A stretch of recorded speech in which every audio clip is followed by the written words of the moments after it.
Hello friends, நம்ம 8ஆம் வகுப்பு இலக்கணம் பார்த்துக்கிட்டு இருக்கோம். இயல் 8 வரை ஏற்கனவே பார்த்தாச்சு.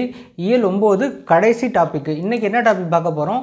இரட்டர மொழிதல் அணி. இப்போது இந்த இரட்டர மொழிதல் அணினா என்னது? ஒரு கதையோடு ஆரம்பிக்கலாமா? இப்போது பஸ்ஸில் ஒருத்தன் காலில் கட்டு போட்டுக்கிட்டே வண்டியில் ஏறுறான்.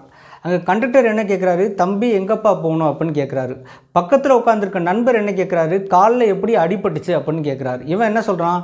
செங்கல்பட்டு அப்படின்னு சொல்கிறான். இப்போது கண்டக்டர் கேட்டதுக்கும் செங்கல்பட்டுங்கிறது பதிலாகிடுச்சு.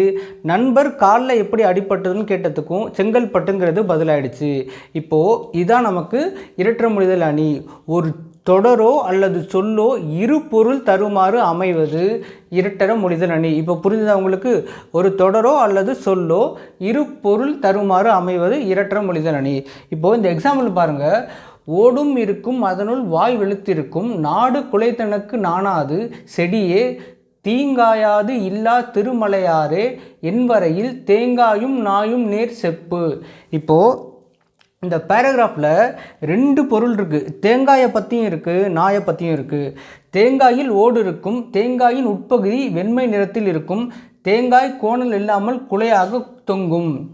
நாய் சில சமயம் ஓடிக்கொண்டிருக்கும், சில சமயம் ஓரிடத்தில் படுத்திருக்கும், அதன் வாயின் உட்பகுதி வெண்மையாக இருக்கும். இப்போது இந்த பேராகிராஃபில் இது 2 பொருளுமே வரும். ஸோ அதுதான் இரட்டர மொழிதல் அணி.